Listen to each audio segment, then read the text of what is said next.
Delete the footage, the billionaire whispered, staring at the shattered $6 million vase. And blame the waitress. The sound of porcelain exploding across the marble floor cut through the Chicago Art Conservatory like a gunshot wrapped in crystal. Conversations died mid-sentence. Champagne glasses froze halfway to painted lips. A violinist near the staircase missed a note for the first time all night. Beneath the golden chandeliers and towering oil paintings, pieces of a priceless Edo period vase lay scattered across the white marble like bones from a crime scene. And standing closest to it was Zaria Bennett, 26 years old, black waitress, white serving gloves still wrapped around a silver tray of untouched champagne flutes. Ethan Calloway turned slowly toward her, his expression calm in the way powerful men practice in mirrors.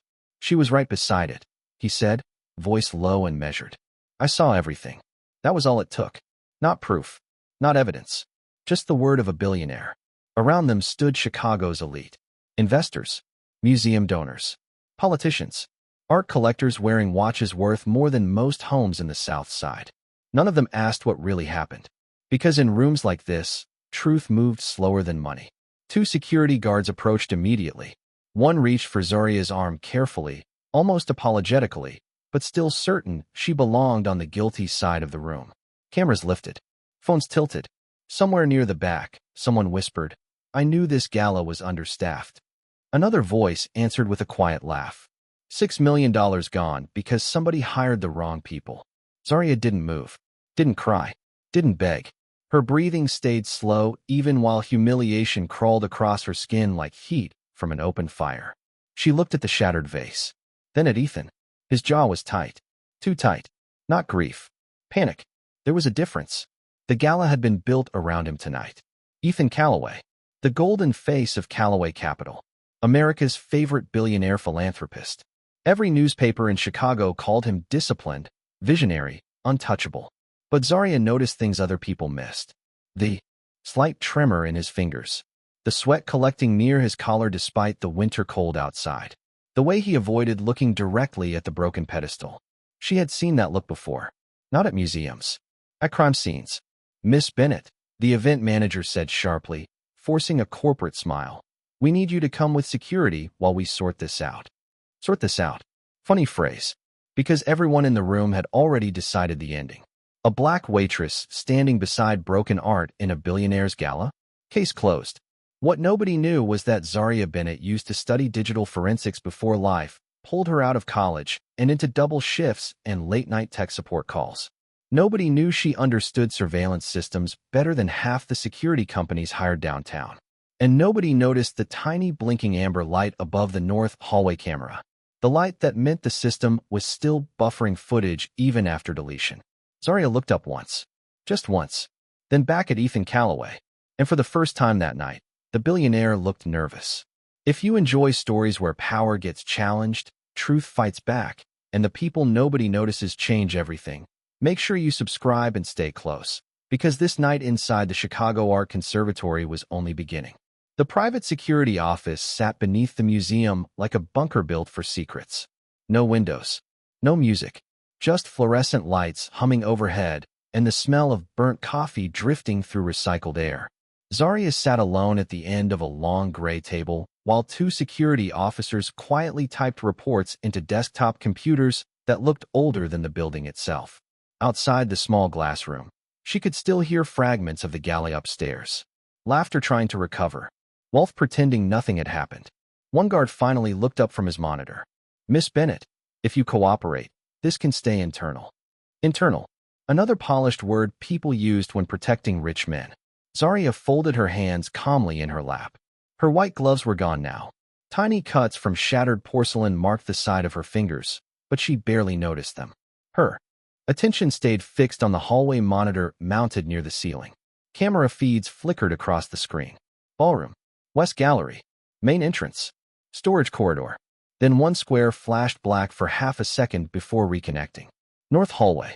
The same hallway overlooking the Edo vase display. Zaria narrowed her eyes slightly. That camera dropped signal earlier, she said quietly. One of the guards shrugged. System overload probably. No, she answered. That was a manual interruption. The older guard leaned back in his chair. You work in surveillance now? Zarya almost smiled. Funny thing about invisible people. Nobody ever asked what they knew. Upstairs, Ethan Calloway stood near the grand staircase, surrounded by museum trustees and reporters. He wore grief beautifully, one hand resting in his pocket. Voice calm, face composed. The museum matters more than any object, he told a local news anchor. We all make mistakes. I simply hope accountability wins over anger tonight. Accountability. Another word that sounded noble until powerful people started using it. The museum director nodded beside him, relieved Ethan was handling the situation gently instead of publicly destroying the institution. After all, his foundation funded nearly 40% of the conservatory's annual operations. Nobody wanted a scandal attached to his name, especially not tonight. Back downstairs, the event manager entered the security room carrying a printed incident form. Dana Whitmore, mid-50s, sharp suit, tight smile. The kind of woman who survived luxury hospitality by never letting chaos touch her face. Zarya, she said softly, placing the paperwork on the table. If you sign this statement admitting accidental contact with the pedestal, Ethan is willing to cover the restoration costs privately. Zarya looked at the paper but did not touch it. I did not break the vase. Dana sighed. Listen to me carefully. The museum insurance lawyers are already involved. If this escalates publicly, your life becomes very difficult. There it was. Not justice. Pressure. Carefully wrapped in professionalism. One of the younger guards shifted uncomfortably. Even he knew. What was happening now? Zarya glanced back toward the monitor. The black flicker happened again. Half a second. Then normal feed resumed. Her heartbeat slowed instead of rising. Because suddenly the entire story made sense. Whoever deleted the footage only removed the active archive path. But the museum system still mirrored compressed motion data through temporary memory buffers before nightly overwrite cycles. Most people never noticed because the footage quality was terrible during recovery. But terrible was enough. Can I see the server room? She asked. Dana blinked. Excuse me. The backup server. Dana crossed her arms immediately. That is not possible. Zarya held her gaze. Calm. Steady. Then you already know the footage still exists.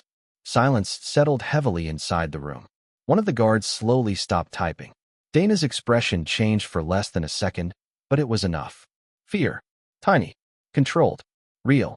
And upstairs beneath crystal chandeliers and million-dollar paintings, Ethan Calloway smiled for cameras while the truth quietly began crawling back to life. The elevator doors opened with a soft metallic chime, and Dana Whitmore stepped out first, heels striking the polished concrete floor of the lower archive wing with controlled urgency. Zarya followed behind her beside the younger security guard, Marcus Hill, whose expression now looked less certain than before.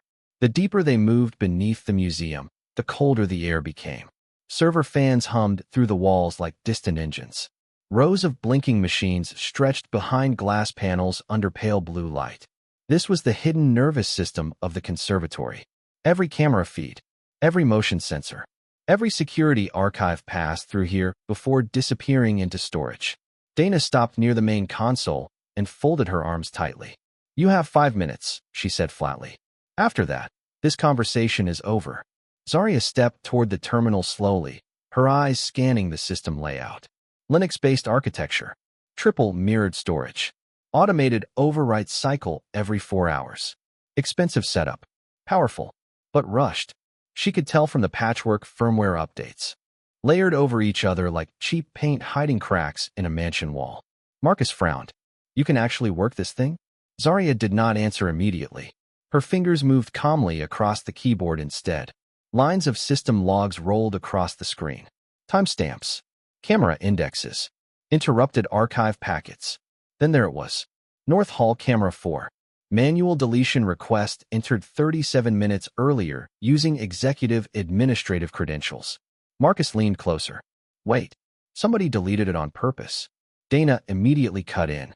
That does not prove anything. But her voice sounded thinner now. Zarya kept reading. The deletion had wiped the active footage folder exactly 3 minutes after the vase shattered. Fast. Deliberate. Somebody knew where to look. Somebody with high-level access. Upstairs, the gala continued pretending to breathe normally. Jazz music drifted through marble corridors while wealthy donors clinked crystal glasses and whispered theories about the waitress downstairs. Ethan Calloway stood near the sculpture garden entrance, giving another polished interview. "The museum staff has handled this with professionalism," he said smoothly. "Nobody deserves public humiliation over an accident." Accident. Interesting word from a man who had already allowed security to isolate her underground.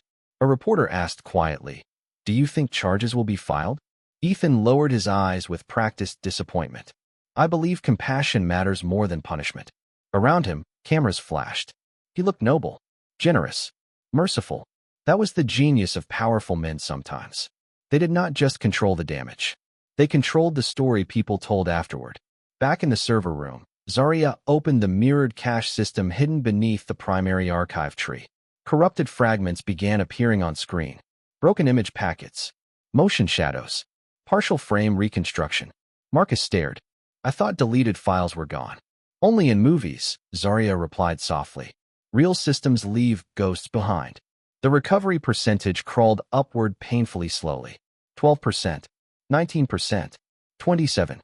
Dana checked her watch repeatedly.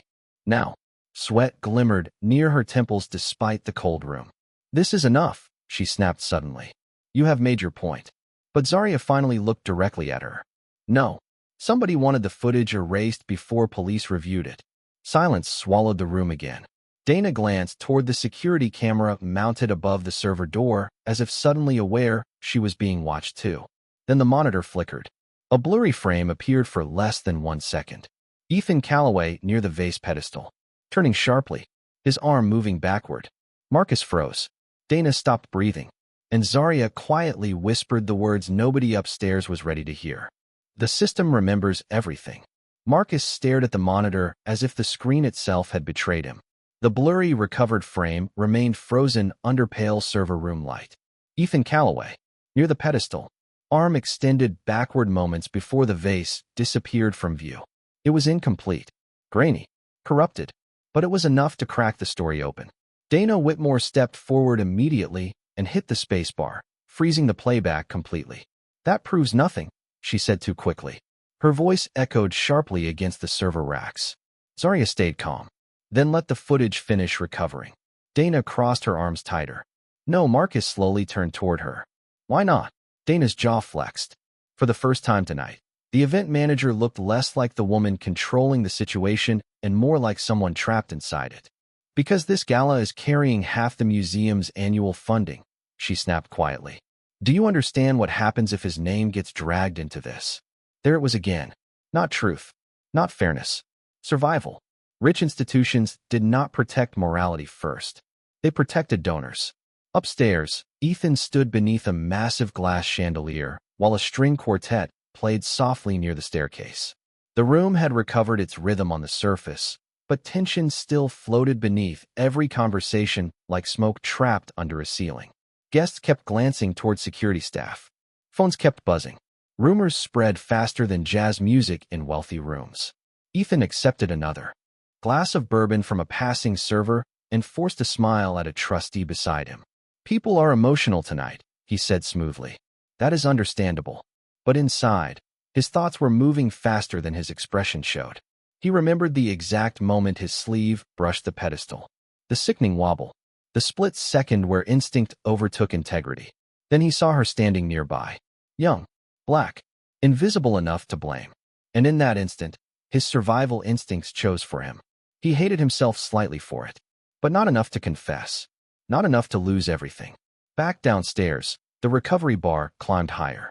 42%. 51. Fragmented frames slowly stitched themselves together like memory refusing to die. Zarya worked quietly, fingers moving with precise confidence across the keyboard. Marcus watched her carefully now. Not like a suspect. Like someone seeing her clearly for the first time. "Where did you learn all this?" he asked softly. "Community college," she answered without looking up. "Then online contracts. Night shifts. Anywhere people needed systems repaired, but did not ask too many questions." Marcus nodded slowly. Funny thing about America. Sometimes the smartest person in the room was carrying trays because nobody opened the right doors.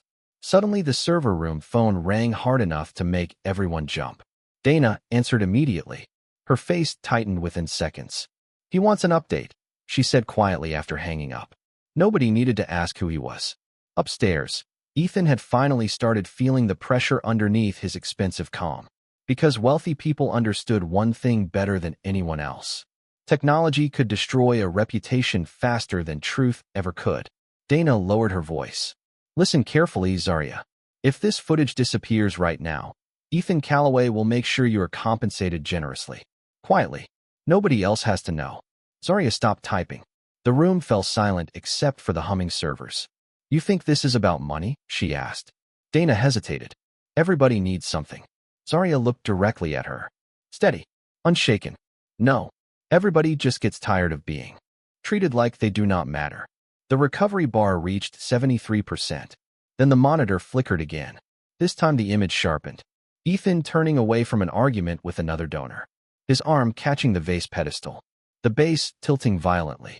And one frame later, Ethan looking directly toward Zarya before the vase even hit the floor. Marcus whispered under his breath. Oh my God, because now it was no longer an accident hidden by panic. It was a choice. The room felt smaller after that frame appeared. Not physically, emotionally. Like the walls themselves had realized the story upstairs was beginning to collapse. Marcus stepped backward from the monitor slowly, eyes fixed on Ethan's frozen image. He saw her before the vase hit the floor, he whispered. Dana Whitmore said nothing this time. Her silence finally sounded honest.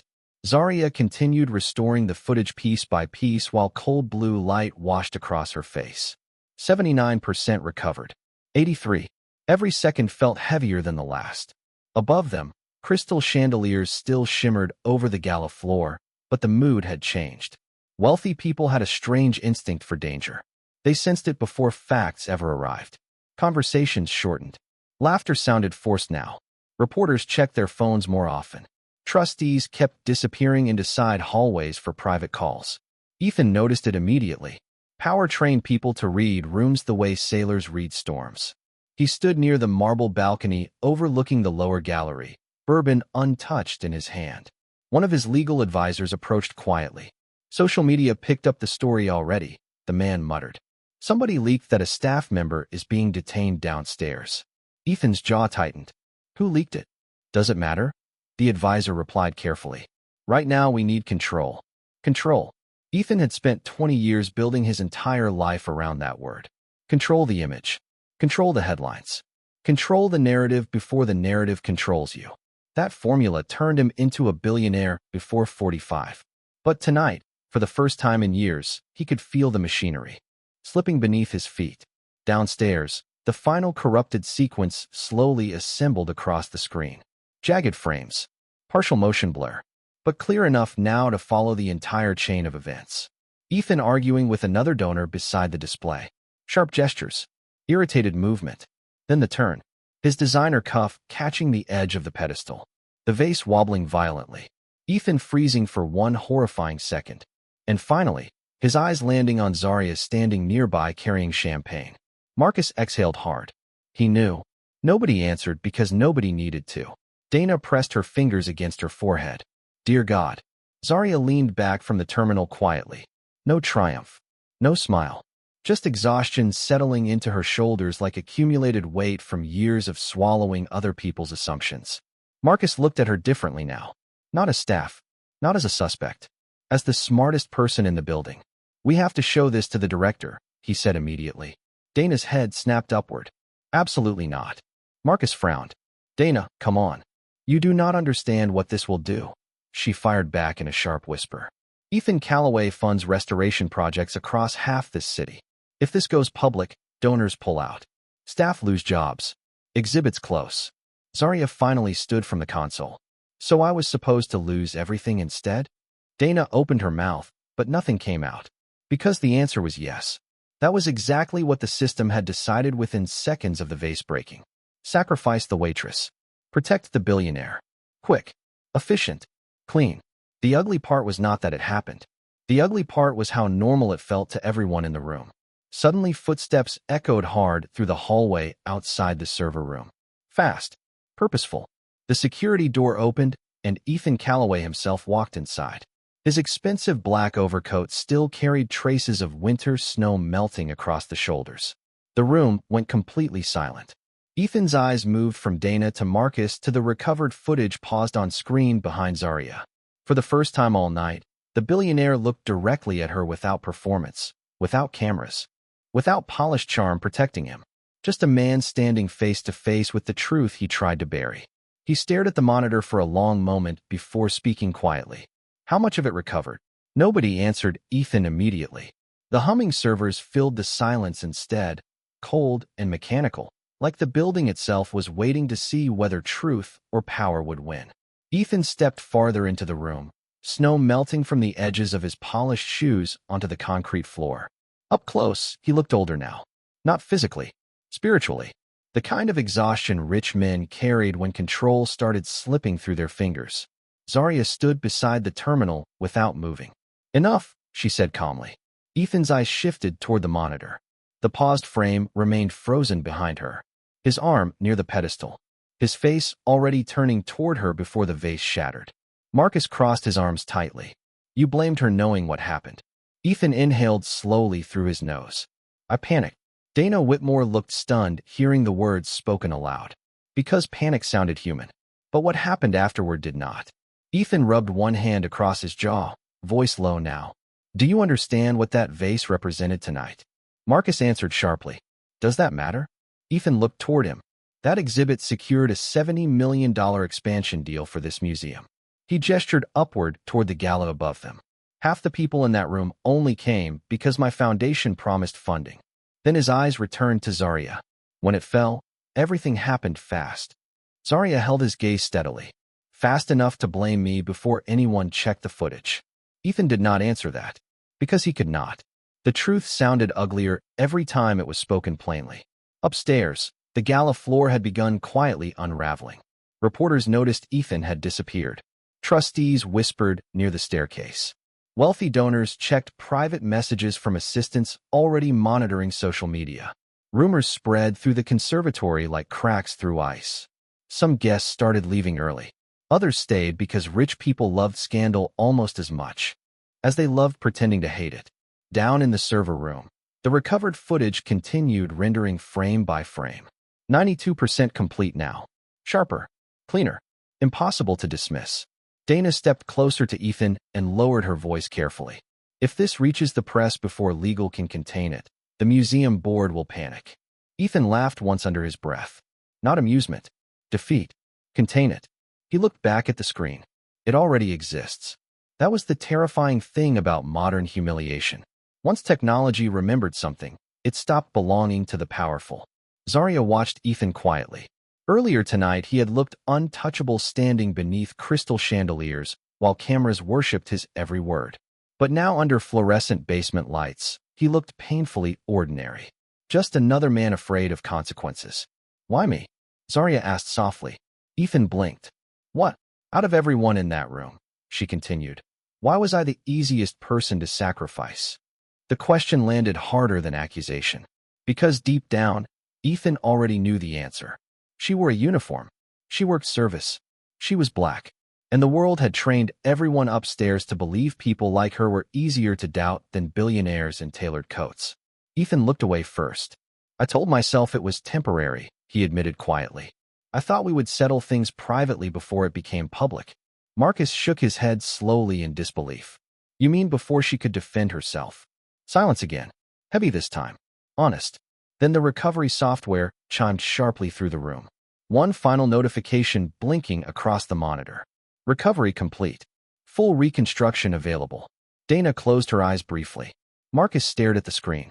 Ethan looked like a man standing near the edge of a cliff watching the ground disappear beneath him. But Zarya remained calm. Because people who spend their whole lives underestimated learn something powerful very early. Truth does not need status to survive. It only needs proof. The elevator ride back to the gala floor felt longer than before. Nobody spoke. The only sound was the quiet mechanical hum above them, and the faint vibration of jazz music returning as they rose closer to the ballroom. Ethan stood near the back corner with both hands in his coat pockets, staring downward at the polished elevator floor. Dana Whitmore looked pale beside him. Marcus carried the recovered footage on a secured tablet against his chest like evidence from a crime nobody wanted to admit had happened. And Zarya stood silently near the door. Calm. Steady. The same woman they had dragged downstairs barely an hour earlier like she did not belong in the building. The elevator opened into warmth, light, and hundreds of curious eyes. Conversations stopped immediately. The entire ballroom seemed to inhale at once. Crystal glasses hovered midair. Reporters straightened instinctively. Even the string quartet near the staircase slowly lowered their instruments as tension rolled through the room like distant thunder. Ethan walked forward first. Every camera followed him automatically. Years of power had trained rooms to orbit around his movements. But tonight something was different. For the first time all evening, he did not look like the center of the story. He looked like a man walking toward judgment. Museum trustees gathered near the main exhibit space where the shattered Edo vase had already been partially covered with velvet cloth. One of the senior board members stepped forward immediately. Ethan, what is happening? He glanced toward the tablet in Marcus's hands, and his expression tightened. Ethan answered quietly. The footage was recovered. A wave of whispers spread instantly through the ballroom. Reporters raised phones higher. Somewhere near the back, someone muttered, "Oh no." Dana looked like she wanted the marble floor to swallow her whole. Marcus connected the tablet to the ballroom presentation screen with trembling hands. The giant display above the staircase flickered once before the recovered footage appeared across 12 feet of polished digital clarity. Grainy at first, then sharper. Guests leaned forward instinctively. The room became so silent that the soft hum of the projector suddenly sounded deafening. The footage played. Ethan arguing beside the display pedestal. His irritated movement. The sudden turn. His sleeve catching the base. The vase wobbling violently before crashing toward the marble floor. Then came the moment that changed everything. Ethan looking directly toward Zarya before anyone else even reacted. Not confusion. Not surprise. Recognition. Calculation. The exact instant he decided who would carry the blame. Gasps rippled across the ballroom. One trustee removed his glasses slowly like he could not believe what he was seeing. A reporter whispered, "Keep recording." Another guest lowered her champagne glass with shaking fingers. Because now the story was no longer about broken art. It was about how quickly power sacrificed the powerless to protect itself. Ethan stood motionless beneath the screen while his own actions replayed above him like a public confession. The billionaire who controlled headlines had just become one. Dana quietly stepped backward into the crowd as if distance could erase her role in everything. Marcus looked toward Zarya with open respect now. But Zarya never looked at the screen. She looked at the crowd instead. At the same people who had already judged her without hesitation. The same people who avoided eye contact now because shame spreads fast when truth arrives publicly. One of the museum board members turned toward Ethan slowly. "You accused her knowing this footage existed?" Ethan finally spoke, voice lower than anyone had ever heard it before. "I told myself I could fix it before it escalated." "You tried to erase it," another trustee snapped sharply. "And you let her take the fall." Cameras flashed rapidly now. The room had turned. Completely. In less than 2 minutes, the billionaire philanthropist became the man who framed a waitress to save his reputation. And standing quietly beneath the chandelier light was the woman they almost erased because she wore a uniform instead of a tailored suit. The ballroom no longer sounded like a celebration. It sounded like damage control wrapped in expensive fabric and nervous whispers. Reporters moved fast now, weaving between donors and trustees with phones raised high, while flashes from cameras bounced across marble walls and shattered. Porcelain still hidden beneath velvet cloth. Ethan Calloway remained standing beneath the massive projection screen as the recovered footage looped silently above him again and again like a punishment that refused to end. Every replay made the room colder. Every replay erased another layer of the image he had spent decades building. One museum trustee stepped aside to answer a call from legal counsel. Another donor quietly instructed his assistant to pull foundation commitments from the expansion project until further notice. Wealthy people understood risk instantly when it threatened their own names. Dana Whitmore stood near the staircase gripping her tablet so tightly her knuckles had turned pale. 20 years working elite events had taught her how quickly reputations collapsed once cameras stopped cooperating. Earlier tonight, she had been protecting the museum. At least that was what she kept telling herself. But now even she could feel the truth sitting heavily in her chest. They had not protected the museum. They had protected the billionaire. And they almost destroyed an innocent woman doing it. Across the room, guests who had mocked Zarya earlier suddenly could not meet her eyes. The same people who whispered about staff like her now looked deeply interested in their champagne glasses and designer shoes. Shame had entered the building quietly, but it spread fast. Marcus Hill stood beside the projector controls watching everything unfold with disbelief still written across his face. He had worked museum security for 6 years and thought he understood how power operated. Tonight taught him something different. The system did not always need lies to destroy people. Sometimes assumptions worked faster. Ethan finally stepped forward toward the center of the ballroom. Reporters immediately crowded closer. Microphones rose. Phones tilted upward. He looked exhausted now. Not polished. Not commanding. Just tired in a way money could not hide. "I made a terrible decision," he said quietly. The room held still. The vase broke accidentally. I panicked. I saw an opportunity to contain the situation quickly, and I took it. One reporter asked sharply, "By blaming an employee who had no power to defend herself?" Ethan closed his eyes briefly before answering. "Yes." The word hit harder than shouting ever could. Somewhere near the back of the ballroom, someone whispered, "Unbelievable." But another older donor shook his head slowly and murmured, "No, very believable." Because deep down, everyone understood what had really happened here. This was not just about one vase. This was about a system where some people entered rooms already protected, while others entered already suspected. Ethan looked toward Zarya finally. Cameras followed instantly. "Miss Bennett," he said carefully, "I am sorry." The apology floated across the ballroom under crystal chandeliers and thousands of dollars in candlelight. Public. Recorded. Historic. But Zarya did not rush to answer.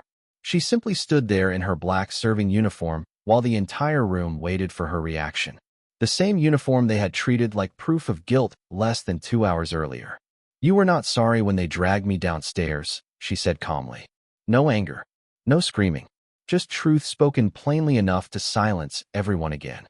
Ethan lowered his eyes. Because there was no defense against that sentence. None. One trustee removed his event badge slowly and handed it to an assistant. Another board member quietly informed Dana that emergency meetings would begin before sunrise. The museum expansion deal was already collapsing in real time. Outside the towering windows, snow continued falling softly across downtown Chicago while inside the conservatory, a billionaire watched his empire crack under the weight of one thing he thought he could erase. Proof. By the time the gala finally ended, the Chicago Art Conservatory no longer looked like the untouchable palace of wealth it had been just hours earlier. Staff members moved quietly through the ballroom collecting abandoned champagne glasses and half-finished meals, while reporters gathered outside beneath falling snow waiting for official statements that nobody inside seemed ready to give. The shattered Edo vase remained hidden beneath dark velvet cloth near the center of the gallery like a monument to everything the night had exposed. Power, fear, assumptions, and the dangerous ease with which people sacrificed someone invisible to protect someone important. Zarya Bennett stood alone near the employee entrance, changing out of her serving shoes while the building slowly emptied around her. Her feet ached.